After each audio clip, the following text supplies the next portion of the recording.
yourself? No. Just by sitting there, you're soaking up all the riding know-how you'll ever need to mend something. That saddle belonged to Bronco Henry.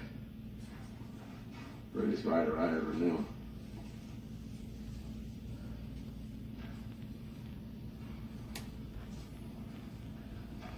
There's a clip way out back of the ranch with initials in 1805 carved into it. Must have been some fellow from the Lewis and Clark expedition. A real man in those days. What say just you and me go out for a couple of days?